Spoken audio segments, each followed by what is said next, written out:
Om Swastiastu. Assalamualaikum warahmatullahi wabarakatuh. Shalom, namo buddhaya, salam kebajikan, salam sejahtera bagi kita semua, salam harmoni. Halo, selamat siang rekan-rekan. Kembali lagi dengan saya. Perkenalkan, saya Putu Ekayanti dengan NIM 191308107 dari Prodi Kimia semester 5 Fakultas MIPA Undiksa. Di sini saya akan membahas mengenai LKM 4 yaitu metabolisme karbohidrat. Langsung saja ke pertanyaan yang pertama yaitu mengenai transfer elektron terjadi di membran dalam mitokondria. Di membran ini terdapat bagian-bagian penting yang berperan sebagai penerima elektron yaitu kompleks protein 1, kompleks protein 2, kompleks protein 3, kompleks protein 4, ubiquinon, dan sitokrom C. Jelaskan mekanisme yang terjadi pada masing-masing kompleks protein. Untuk kompleks 1, ekuivalen reduksi NADH mentransfer elektron ke ubiquinon Q melalui kompleks 1. Kompleks 1 ini disebut juga sebagai NADH ubiquinon oksidorubfase atau NADH dehidrogenase. Kompleks 1 adalah kompleks protein berbentuk L. Kompleks 1 mengandung protein yang mengandung FeS, yaitu protein besi sulfur non-Hem. Kompleks ini mengkatalisis transfer elektron dari NADH ke Q ubiquinon, yaitu NADH plus Q plus 5H+, akan menghasilkan NAD plus QH2 plus 4H+ menuju ruang antar membran. Elektron dari NADH ditransfer ke FMN, kemudian elektron ditransfer ke beberapa pusat FeS sampai akhirnya ke Q, yaitu dalam rangkaian reaksi redoks di kompleks 1 dibebaskan sejumlah energi yaitu delta G 0 yaitu sama dengan minus 70 kJ mol minus 1. Reaksi pada kompleks 1 menghasilkan 4 proton. Energi yang dihasilkan dari reaksi redoks di atas digunakan untuk memompa 4 proton ke ruang antar membran. Untuk kompleks yang kedua, ekuivalen reduksi FADH mentransfer elektron ke ubiquinon melalui kompleks 2. Selain melalui jalur NADH ubiquinon oksidorubfase kompleks 1, ubiquinon juga menerima aliran elektron dari kompleks 2. Kompleks protein 2 merupakan suksinat dehidrogenase. Dalam hal ini, elektron dibawa oleh FADH2 yang berasal dari siklus 14 asam sitrat. Molekul FADH dihasilkan pada saat konversi suksinat menjadi fumarat dalam siklus asam sitrat. Aliran elektron berlanjut masuk ke beberapa pusat FeS menuju Q. Reaksi yang melibatkan kompleks 2 tidak menghasilkan energi. Berikutnya kompleks 3, aliran elektron dari kompleks 2 QH2 ke sitokrom C. Kompleks 3 adalah Q sitokrom C oksidorubfase. Elektron dari ubiquinon dalam bentuk QH2 dialirkan ke sitokrom C melalui kompleks 3. Reaksi yang terjadi adalah QH2 plus 2 sitokrom C teroksidasi plus 2H+ akan menghasilkan Q plus 2 sitokrom C tereduksi plus 4H+ dibawa ke ruang antar membran.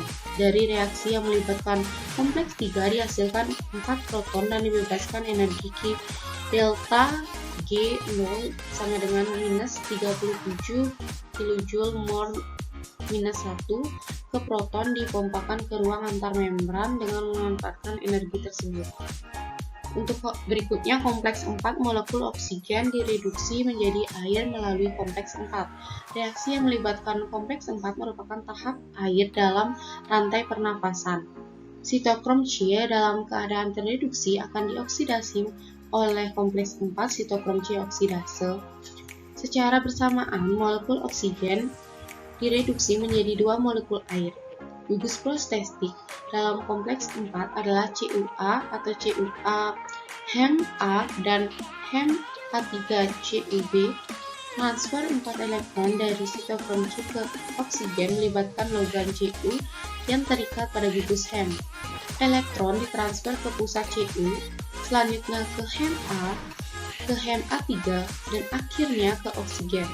Dari 8H+ yang dipindahkan dari matriks, 4H+ dipakai untuk 15 membentuk 2 molekul H2O dan 4H+ lainnya dipompakan ke ruang antar membran. Dari reaksi di kompleks 4 dibebaskan energi sebesar delta G0 sama dengan minus 110 kJ mol 4-1.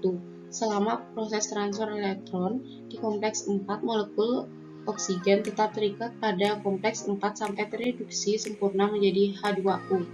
Pengikat oksigen mengurangi timbulnya intermediat yang berbahaya seperti ion superoksida atau peroksida.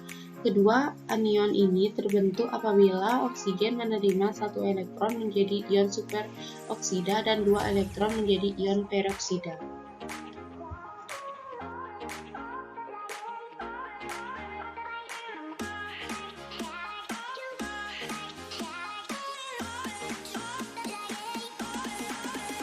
Selanjutnya pertanyaan nomor 2 yaitu mengenai jelaskan pembentukan ATP pada gambar berikut.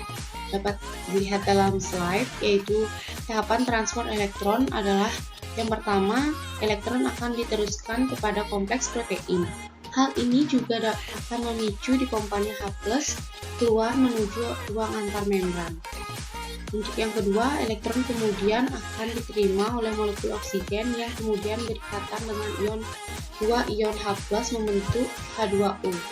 Yang ketiga, H+ atau proton tersebut akan kembali menuju matriks mitokondria melalui enzim yang disebut ATP sintase.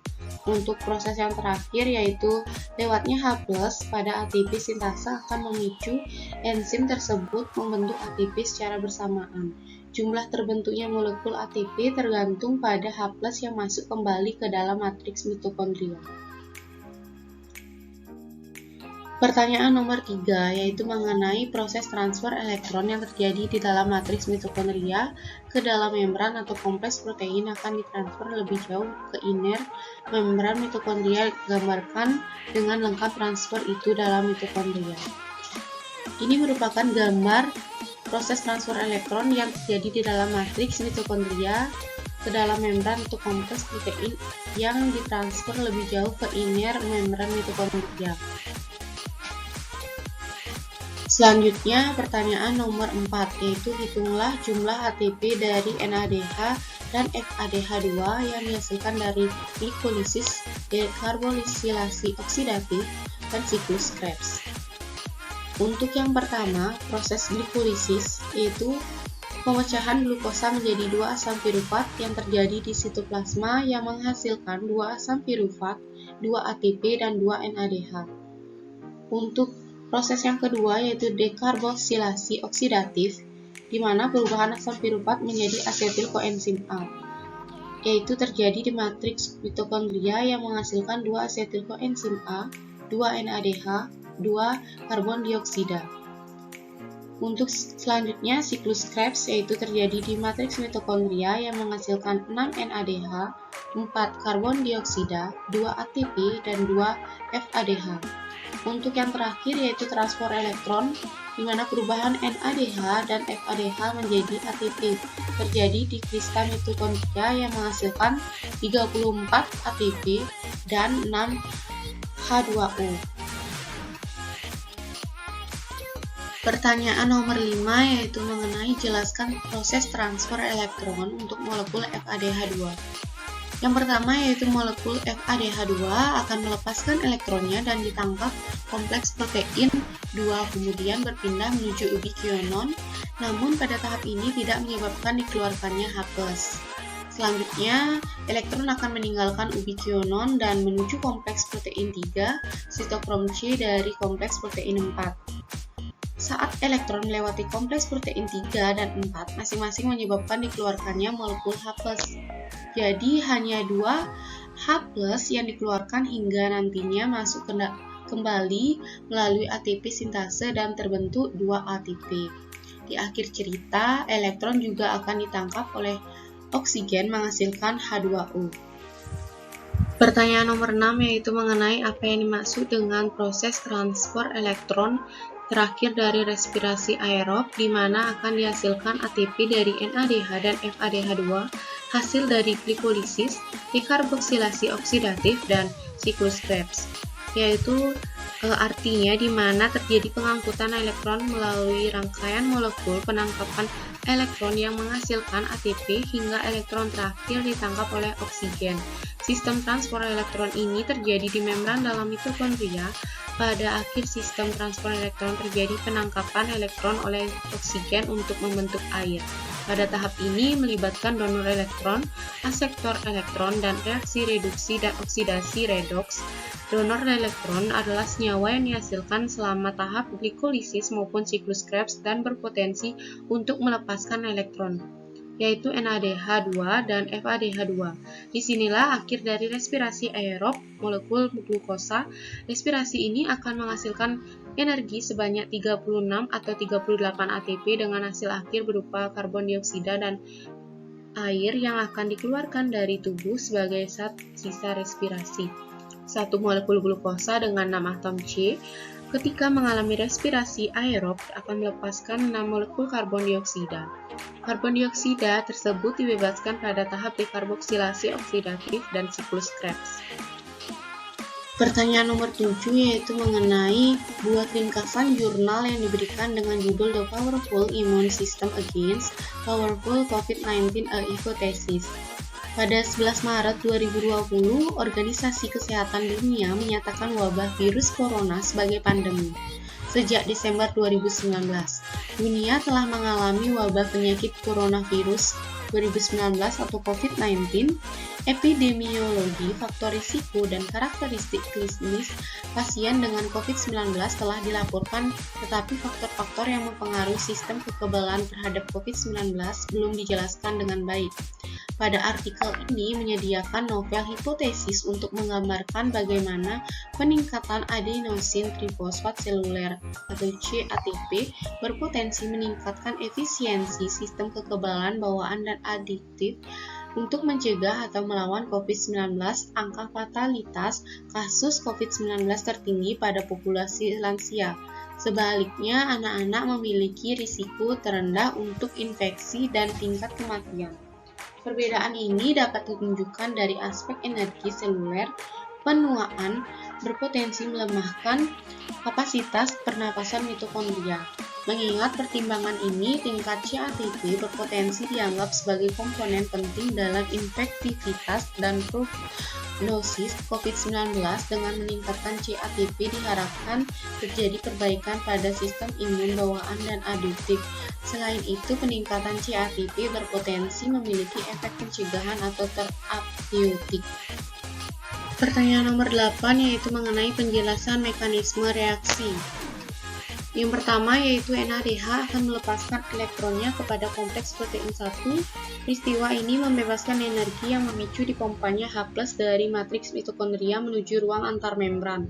NADH yang telah kehilangan elektron akan berubah menjadi NAD+. Elektron akan diteruskan kepada ubikionon, kemudian elektron diteruskan kepada kompleks protein 3. Hal ini akan memicu dipompanya H+ keluar menuju ruang antar membran. Elektron akan diteruskan kepada sitokrom C.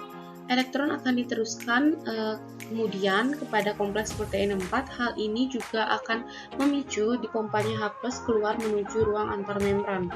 Kemudian elektron ini akan diterima oleh molekul oksigen yang berikatan dengan dua ion H+ membentuk H2O. Bila dihitung, transfer elektron dari bermacam-macam protein tadi memicu dipompanya 3H+ keluar menuju ruang antar membran H+ atau proton tersebut akan kembali menuju matriks mitokondria melalui enzim yang disebut ATP sintase. Lewatnya H+ pada ATP sintase akan memicu enzim tersebut membentuk ATP secara bersamaan. Karena terdapat 3H+ yang masuk kembali ke dalam matriks, maka terbentuklah 3 molekul ATP. Proses pembentukan ATP oleh enzim ATP sintase tersebut dinamakan dengan chemiosmosis. Baik, sekian yang dapat saya sampaikan. Mohon maaf jika ada kekurangan maupun kesalahan dalam jawaban yang saya paparkan. Saya ucapkan terima kasih atas perhatiannya. Saya tutup dengan Paramo Santi, Om Santi, Santi, Santi Om. Wassalamualaikum warahmatullahi wabarakatuh. Shalom, Namo Buddhaya, salam sejahtera bagi kita semua. Salam harmoni.